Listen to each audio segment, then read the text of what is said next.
Hey, listeners, we're here again on a Thursday morning. Welcome to yet another episode of our LinkedIn talk show series, Productivity League, hosted by We360.ai. So, as we say, in our talk show series, Productivity League, our mission is clear to build a dynamic and a constructive learning community around this vital topic, productivity. The objective is that we all grow together with the collective knowledge and experiences of our entire community. I am Kunal Sinha, your host, and today we're diving deep into a very interesting topic: how to achieve peak performance and what would be the effective strategies for employee evaluation. Now, this will be an interesting topic while the appraisal and the performance review season is just here, where managers and the HR leaders are going to evaluate the performance of the employees.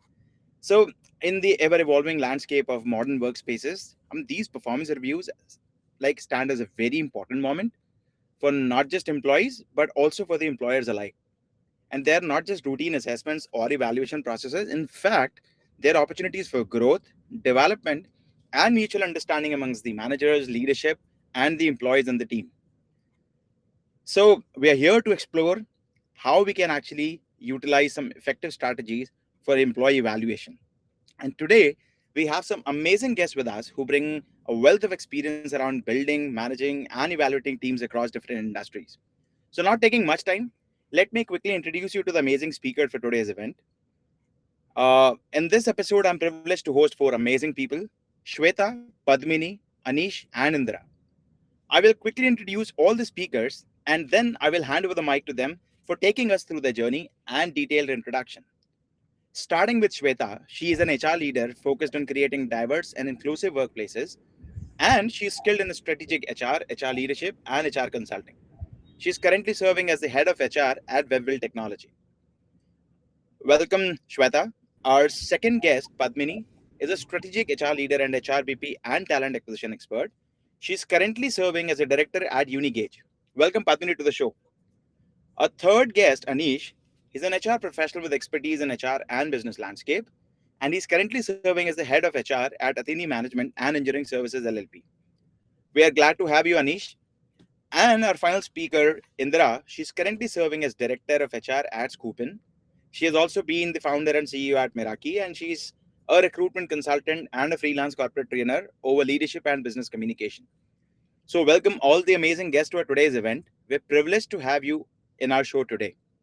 Now, before we dive into the show and the actual roller coaster, let me quickly explain the structure of today's event. So I would start with all the speakers taking out 2 to 3 minutes and taking us through their journey and their experiences in their specific domains. And then we can get into some specific questions that we have received from our listeners. I have separate questions for all of you tailored to your specific experience and exposure. I would like to understand from all of you how the same challenges have solutions addressed differently to different teams and industries, and how you cater to the different challenges. So, starting with you, Shweta, if you can just take us through about your experience and your journey in this specific domain. Okay, so thank you so much, Kunal, for sharing this wonderful opportunity to me, and a very good morning to all the speakers who are here. So, my name I'm Shweta Joshi, and I'm having a decade years of experience into human resources. Currently, I'm associated with Web Valley Technology Private Limited. It's based in Indore. I have had the privilege of working with diverse teams and organizations, helping them navigate through like the various challenges and achieve their goals. My expertise lies in talent acquisition, employee development, performance management, and fostering a positive work culture. I'm passionate about creating an environment where employees can thrive and organizations can succeed. So that's like a brief about me, and thank you so much, guys, for giving me this wonderful opportunity. I definitely look forward to collaborating with all of you and leveraging my experience to contribute to our shared objective. Thank you so much. Thanks, Shweta. Wonderful, and the feeling is mutual, of course. Thank So, you. over to you, Padmini, if you can just walk us through about your journey. Yeah, thank you, Kunal. I hope the audio is clear. Yeah, it's perfectly clear. Okay, great. Thank you so much for this wonderful, platform and opportunity to be part of this discussion. Um, just a little bit about me. I have been an HR professional with about more than a decade of experience multi hatting various functionalities of the HR landscape. Throughout my career journey, I have been instrumental and fortunate enough to work with great, exceptional teams, good leaders, and also witness the transformative power that the strategic HR leadership has had on the organization landscape in the overall picture, and also how HR has been shaping up and striving, the continuous effort to learning and development. So I think I have been that one of the few people who have had that opportunity to work from startups to IT, big organization to manufacturing. So I think I'm looking forward to contribute and bring my insights to the table. And thank you so much again, and looking forward to this. Thanks, Padmini. Wonderful, wonderful to have you here. So, Anish, now you're here. We can, if we can just understand something about your journey and your experience. Thank you, Kunal, and good morning, everyone. Um, I have been working in HR since like more than 15 years in my journey of the career. Started with something else, and fortunately, I ended up into HR because of the fascination of understanding human and the businesses, basically. Um, have been working in different industries, be it IT, ITES, engineering, pharma, and all. What I love about HR most is how a single team can impact on uh, ultimate goals of a company and the person at the same time with the same capacity. So my this area has been always I have been always instrumental into scaling up the businesses from very small teams to larger teams, like teams of 100, 200 to 1000 plus, 2000 plus, where my expertise lies into business acumen, mostly understanding how cognitive intelligence of a team actually works in favor of the company to build the profitability. So this is how I've been driving all the time, and thank you for providing me the opportunity here. Thanks, Anish. Glad to have you with us today in this show. Thank you. Yep. So, Indra, you're the last one to go. Thanks, Kunal. So, good morning, everyone. So, to begin with, I began my journey as a freelance trainer, and I've grown through working with various organizations, right from startups to corporates. And I've been in various positions, like, starting from a trainer to a manager and then to becoming a head. And then, after gaining enough experience, I've started up my own organization, Miraki, which is into recruitment consulting as well as training and development for corporates. So it has been a wonderful journey till now with lots of learning. And I'm looking forward to this event. Thanks, Kunal. Thanks, Indra. Wonderful to have you here today.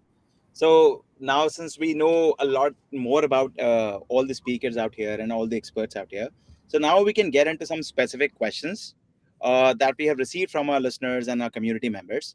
So, of course, everyone will be interested to understand your insights on the same. So, just a heads up, I will keep the questions in random order so as to stay as unbiased as possible, so that I don't follow any certain priorities towards any of the speakers or towards the community members who have posted these questions. So, Indira, I'm like sorry to keep you in the last, and since I had already committed that crime of keeping you last, so I will give you the chance to first to actually start with the first question. That's wonderful. Go ahead, Kunal.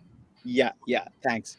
So, the first question that we have is like, of course, the most common question that will people will have over the topic that we have today is, let's say, what strategies do you implement specifically to foster a culture of continuous learning and development within the HR function?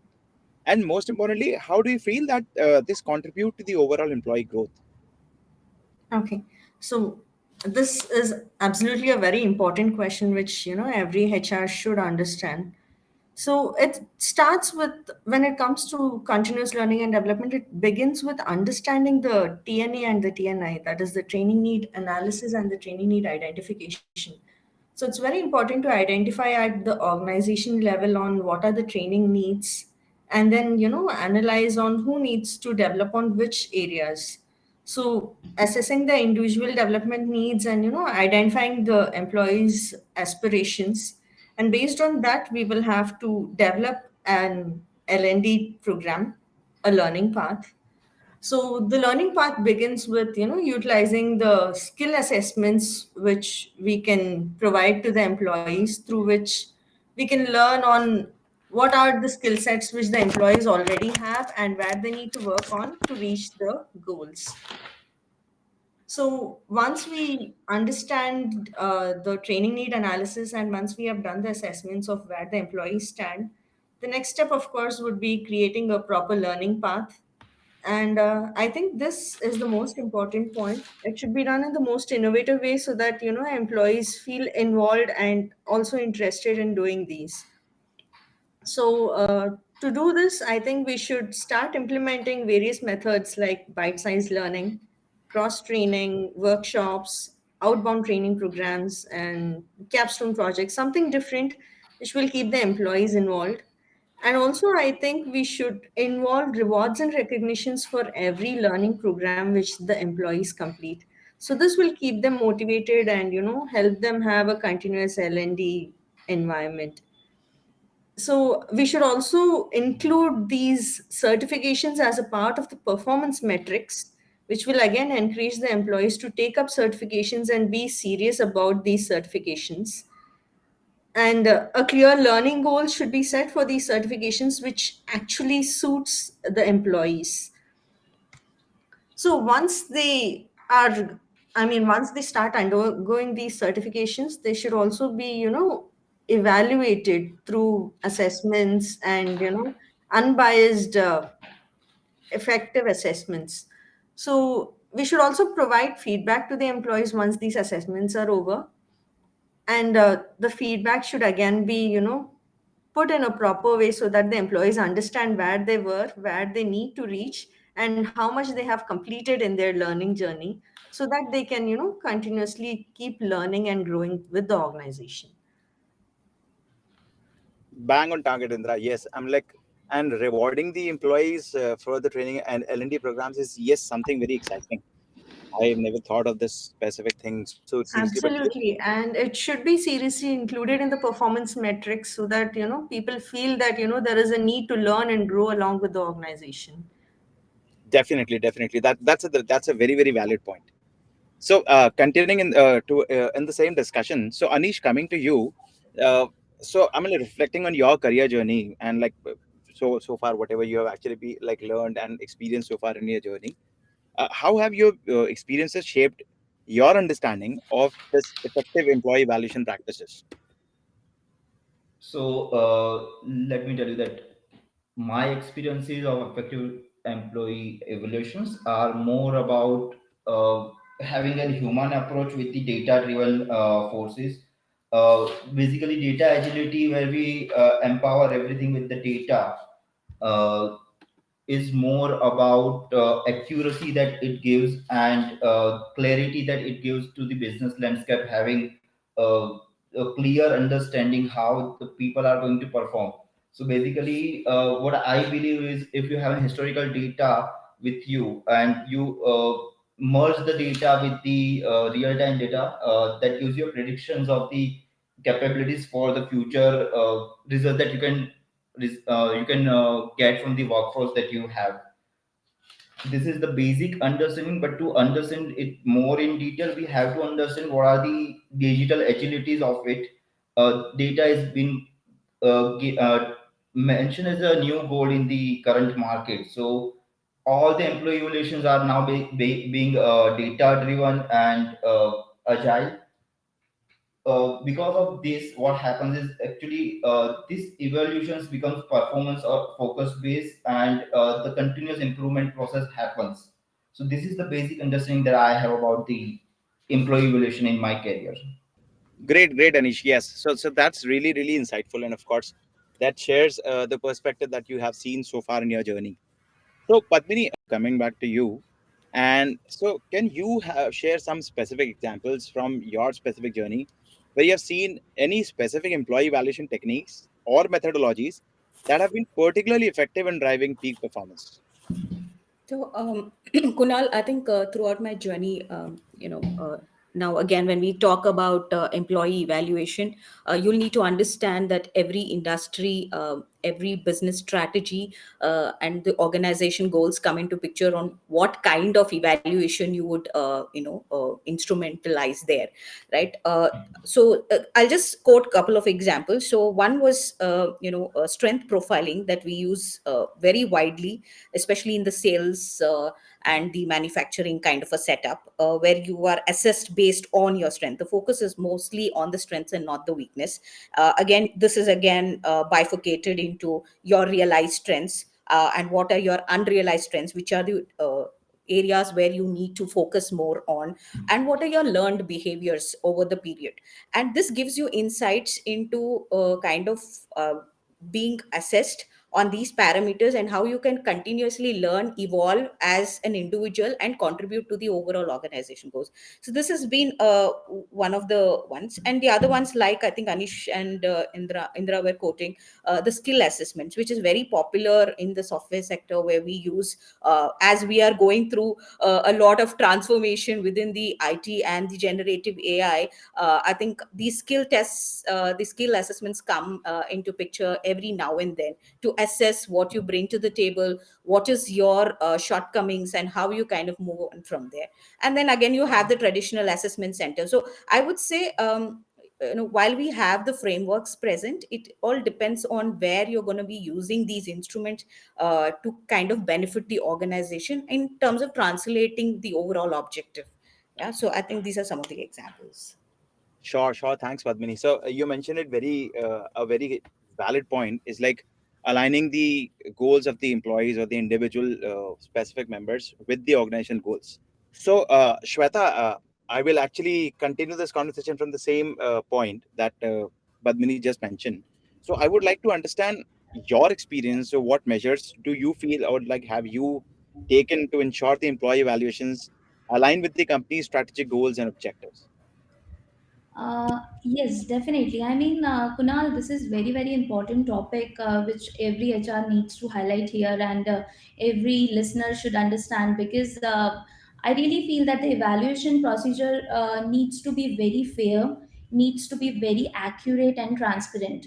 Reason being, I really feel that usually the co-workers or the subordinates feel like that. The evaluations are not going in a proper manner, or there are some of the biasness going around.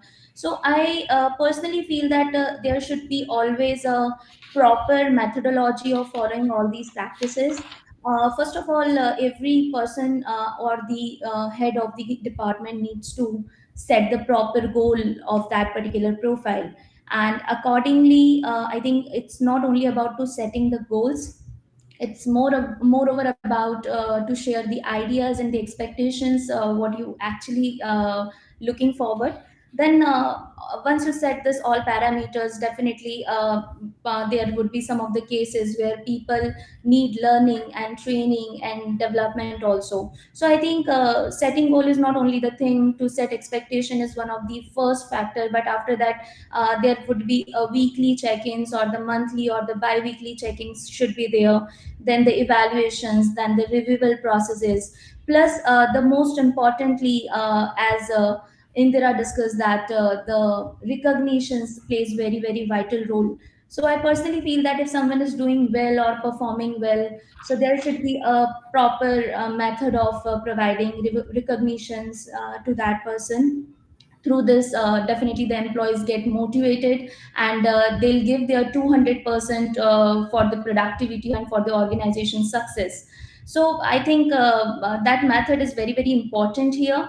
And definitely, I mean, at last, I really feel that if everything is going well, and if every step is taken care in a proper manner, then definitely that will help any organization to grow and succeed.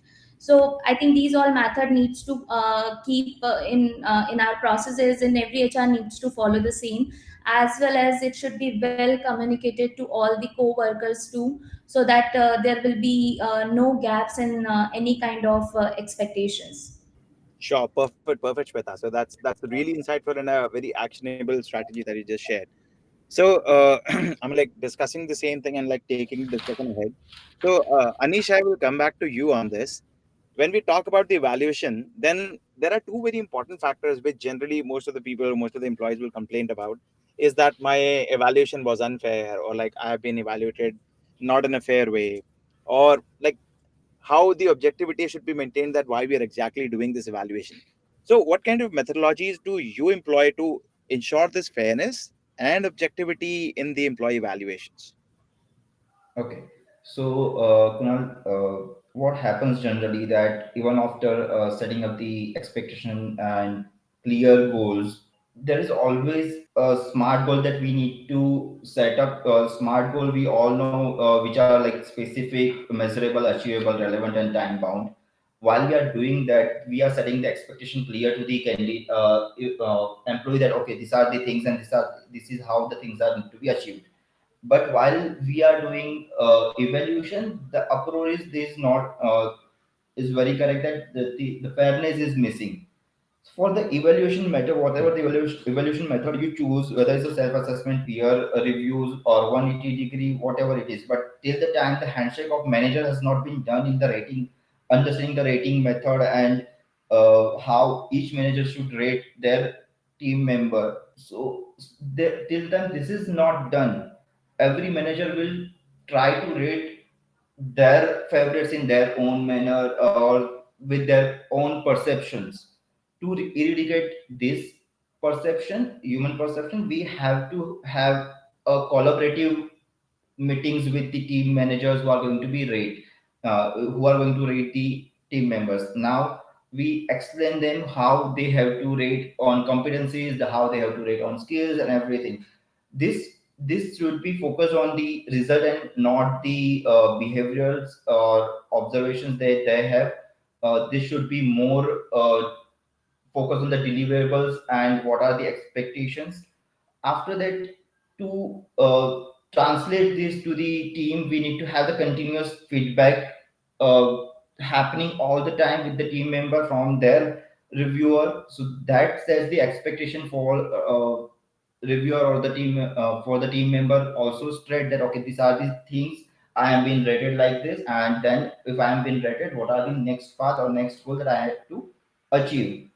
By doing that, what happens, that employee also goes into a self-reflection mode, and they actually understand that what is going to happen, how things are happening, and what are the actionable items. This also creates a sense of ownership into them. This is how I believe that objectivity should happen in the employee evaluation, so that is a fairness is being intact. Sure, definitely a valid point, Anish. And I would like Indra also to like to discuss on the same, nearly on the same lines. So Indra, I have a similar question that Anish added some really valuable inputs and talked about how we can be supportive and constructive, and we can actually imbibe that specific growth mindset. So if I talk about your experience, you have been a founder also, and you have been a HR leader also. So what measures do you take, or you have taken as a founder as well, or as an HR leader also, to ensure that the employee evaluations are conducted in a supportive and constructive manner, and as well as it should also promote a growth mindset and a continuous learning among employees. So of course learning is something that you've already covered, but so talking about like how to conduct in such a constructive and supportive manner, also promoting the growth mindset is something we would love to understand your experience about. Sure. So, Kunal, this is a very interesting question. So, the first thing we should do for, having kind of a supportive and constructive feedback or evaluation is, be clear on the objective of the program. So, the HR, the team manager, and the employee, so all three should be on the same line when it comes to the objective of the training or whatever program they have planned. And the assessment should be based on those objectives. So, and I also suggest, if possible, that these assessments are more of automated rather than, a human getting involved, because there is always a bias whenever there's a human involved in an evaluation system.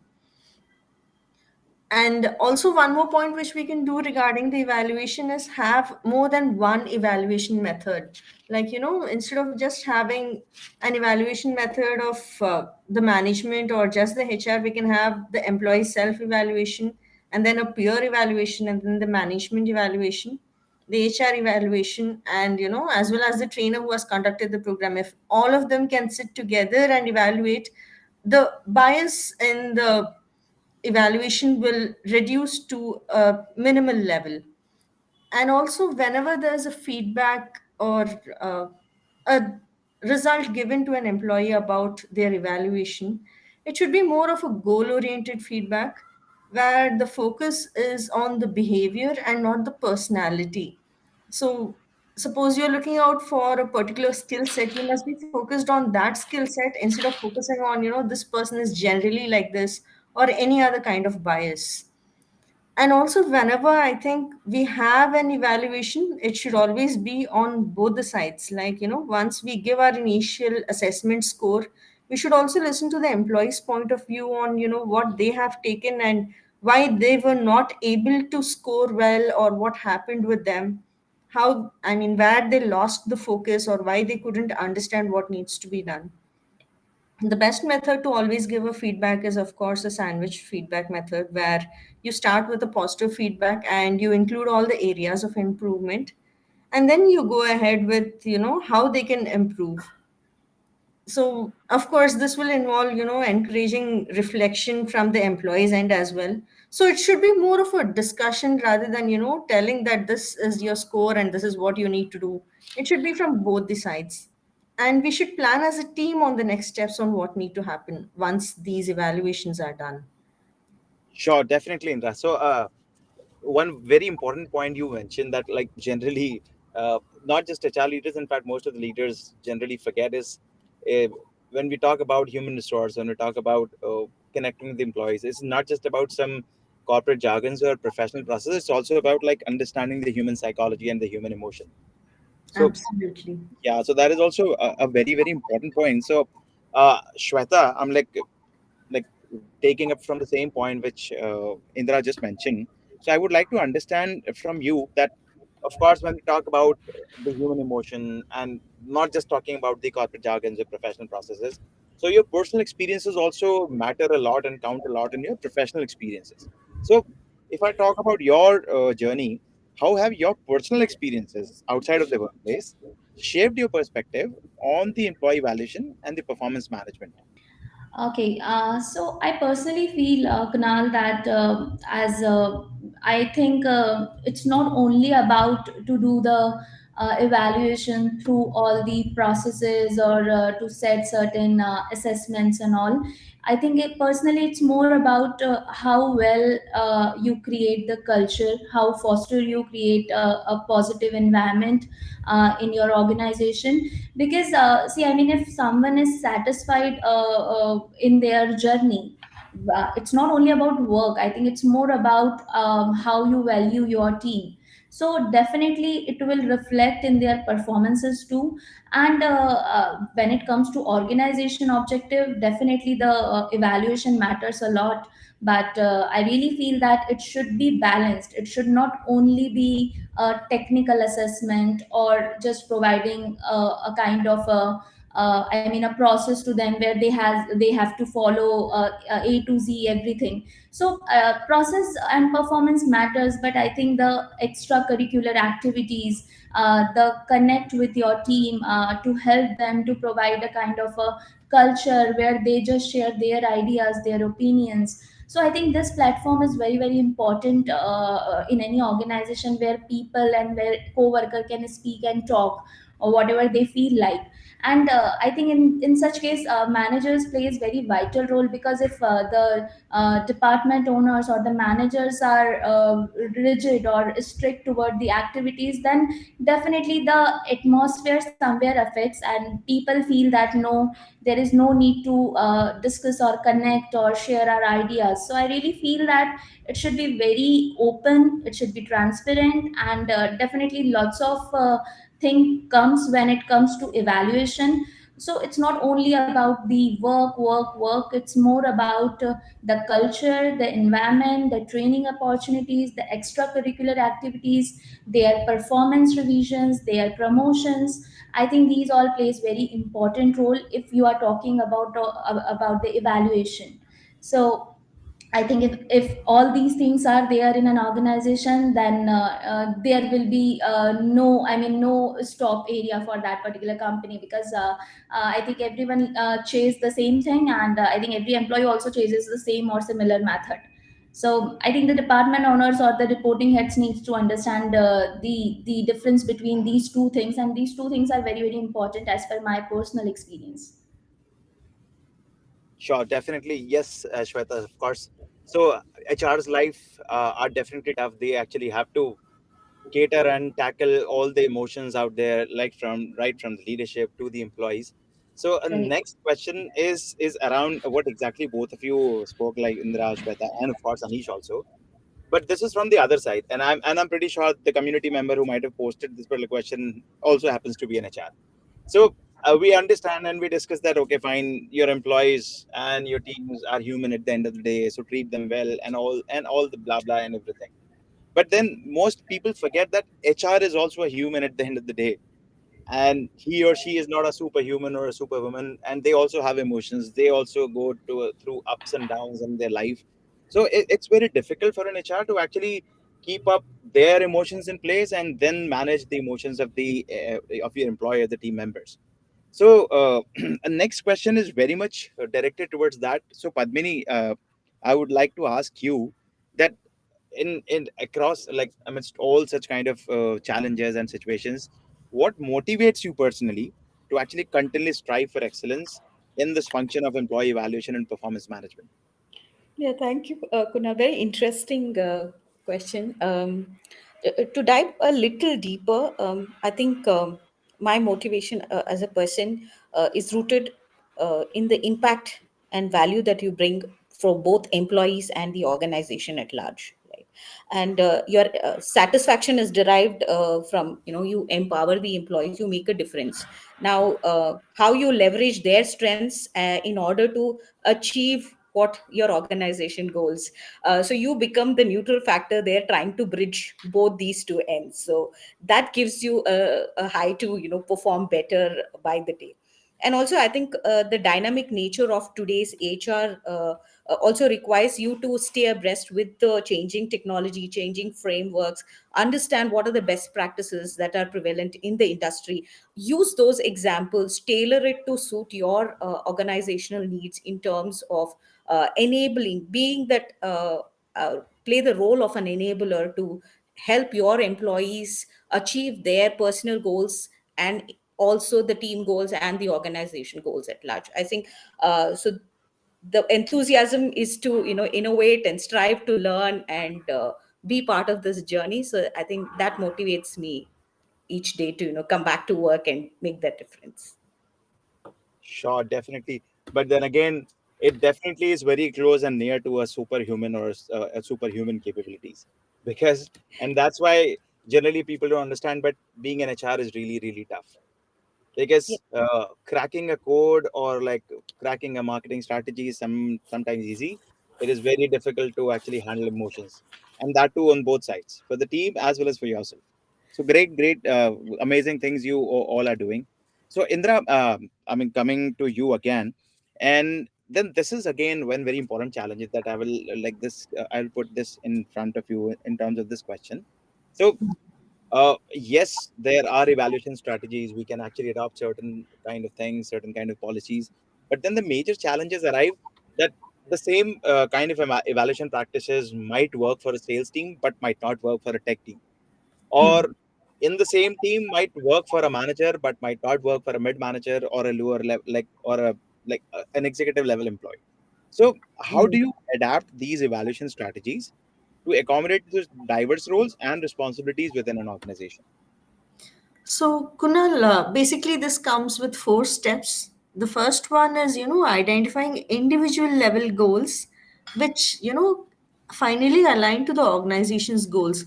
So you start with, what is the goal of the organization, and then you go root down to the final employee of the organization, and you understand what is the role each employee is playing, so that you can set the goal at an individual level for every employee.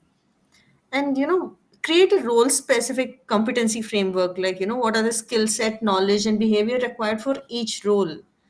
And once this is set, we will have to again evaluate the employees and create customized learning paths instead of, having a general learning path for the whole organization. So, based on the designation and based on the employee skill set, there should be customized learning paths which should be created for every employee. And again, we should not stop with just creating the learning paths which are customized. The evaluation methods again should be tailored according to the roles and responsibilities of the individual, as well as how they have learned and what they have learned in their learning paths. So again, as I already said, having a 360-degree feedback, and multiple evaluation methods will help giving a tailored evaluation. And also we should have unbiased individual feedback, by promoting diversity and equality in all the areas, instead of looking as at management, that your management, so you will have the skill set, or differentiating employees based on their designation, or other things which we might unconsciously be biased on. We should keep it as a priority that we don't bias when we talk to individuals when it comes to feedback. And we should also include technology in evaluation, like have performance management systems, so that we are not going to sit and evaluate at an higher level, and it's very specific to every employee on what is the performance management they have actually undergone. So I think these are the most important points we should have in mind. Sure, Indra. So using the right tools and strategies is, of course, the go-to thing. So Anish, as Indra mentioned, that like there has to be some real good tools, technology, along with the processes and the evaluation frameworks that we're using. So when I talk about your experience, how do you utilize technology or data analytics to enhance the efficiency and accuracy of your employee evaluation processes? So, Kunal, what happens that since we have come to a long way from the paper based evaluation system to the database evaluation system in last couple of years, and this actually gives more clarity, accuracy, and it becomes more efficient to make decisions for the teams, company, and everything. Performance management system that has been in the market has given all the tools that are in the market has given the automations for scheduling into reviews, sending reminders, sorting the evaluated data, uh, that has substantially lower down the efforts and boost the result with the focused mindset, where we have all the data or the processes streamlined. This has come as a collaborative tool for teams and appraisers and appraisers both. It start with setting the goals and tracking them in the metrics of the system that there is already, and then after getting the reviews done and getting the data done and making the decisions onto the data, has always given a good power in the hands of the employee as well as the team manager. Employees can also feel that this is a very transparent method where they have all set aligned goals, and with the continuous feedback that gets realigned when there is a requirement also. At the same point, managers also get a chance to review it and change or modify with as per the need of the business or the process. The overall benefit, if I talk about this data driven performance management system, then it's a very accurate. We can have a better decision on the because of the accuracy.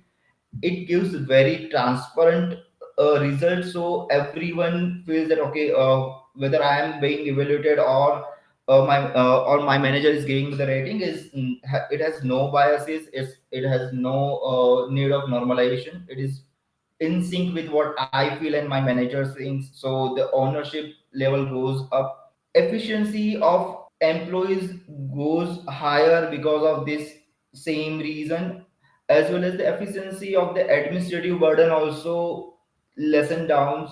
So it is more about integrating for the real-time feedback situation, real-time evaluations into the performance management system has given overall cost-effective and better decision-making situation for the businesses. Sure, Anish. So you mentioned a very important point on which our next question is also based, which is like providing a very good handoff between the employee and the manager. So Padmini, my next question goes on the same specific point which Anish just mentioned, and that is all about like how we can actually establish that communication between employee and managers.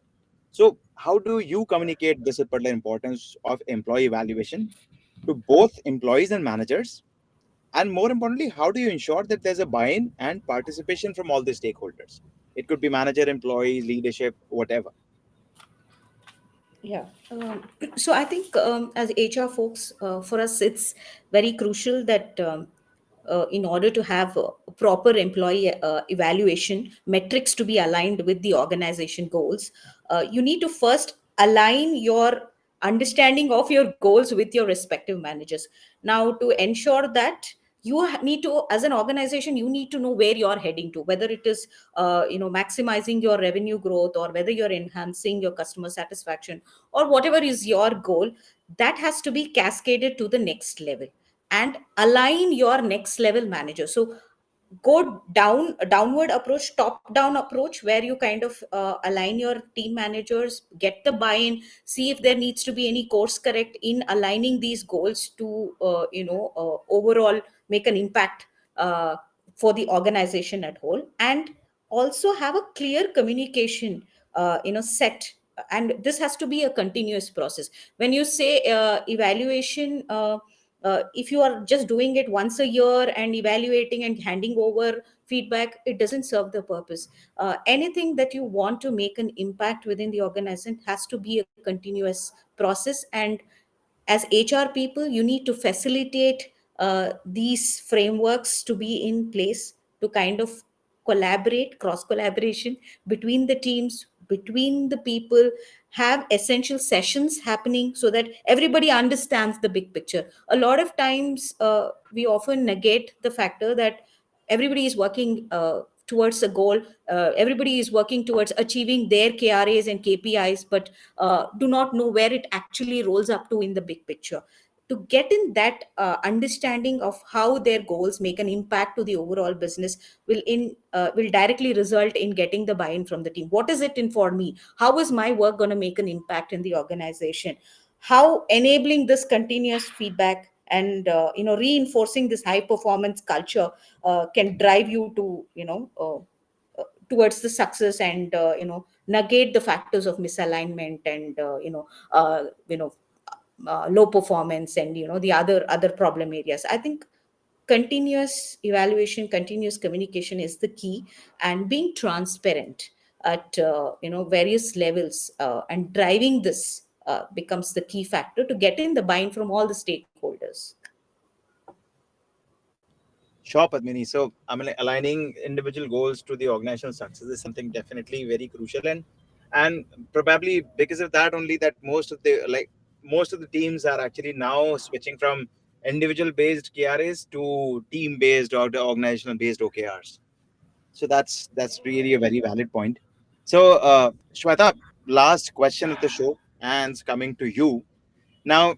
There is a very important thing is like technology is changing very rapidly, processes are changing, frameworks are changing very rapidly. So how an HR or like how you yourself stay informed about these emerging trends and best practices in HR, and more importantly how you incorporate these insights into your leadership approach, because there might be a lot of blockers and a lot of resistance coming from the leadership or the team. So how are you able to incorporate these insights into leadership or some new tools or some new processes?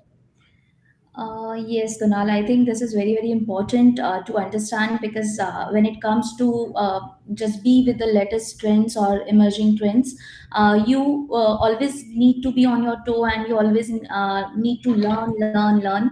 I think the continuous learning is one of the most important strategy if you really want to be with the current scenario or the current trend. I think networking also plays very vital role here. Reason being, if you meet people, if you interact with the experts or the leaders, then you get more of the practical insights about the trend, that what exactly going on, and where you guys need to work little bit on the things. So I think networking is also important there. Apart from that, I think there are lots of content or the material I mean available on the platforms, multiple platforms. So you just read, just understand the newsletter release or the publications and everything, so that you get more insights and about the incorporations or how you will perform and implement in your system. So I think through these strategies, you get the latest understanding or the trend understanding about the market. And once you get the overall understanding, I think the most importantly, the execution. So once you learn, once you understand, once you meet people, once you get the exposure about the processes, the most and the major important area is the implementation and the execution.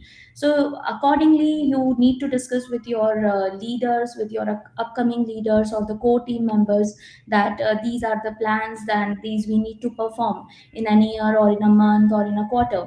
So I think the execution is the key, and learning is very important. So with learning, execution always comes. So according to me, if you really want to be or if you want to beat the latest trend, so you need to learn, and accordingly you need to execute as well. Perfect, perfect, Shweta. Thanks for adding so valuable insights to this last question. And so here we are with this particular question. We are towards the end of the show, well within time, and that too covering so many important insights and valuable knowledge from all four of you. So it was really amazing. Thanks, amazing speakers, for spending this precious 1 hour out of your very busy schedule and making it more valuable for our entire community. Thanks for addressing the questions from all our listeners. And we're really happy, and we really wish you all the best with the great work that you all are doing to empower your teams and organizations. It was really lovely speaking to all of you. Thanks, Padmini. Thanks, Indra. Thanks, Anish. And thanks, Shweta. Glad to Thanks, have you. Kunal. Thank you for sharing Thanks, this Kunal. platform with Thank you us. so much. Thank you. Thanks, Thanks to Kunal. all the speakers. Thank you, Thank you. Kunal. Thanks a lot. So, finally, goodbye, everyone. All the amazing speakers and all the listeners out there. See you all in our next episode of Productivity League. Signing off for now. Goodbye, everyone.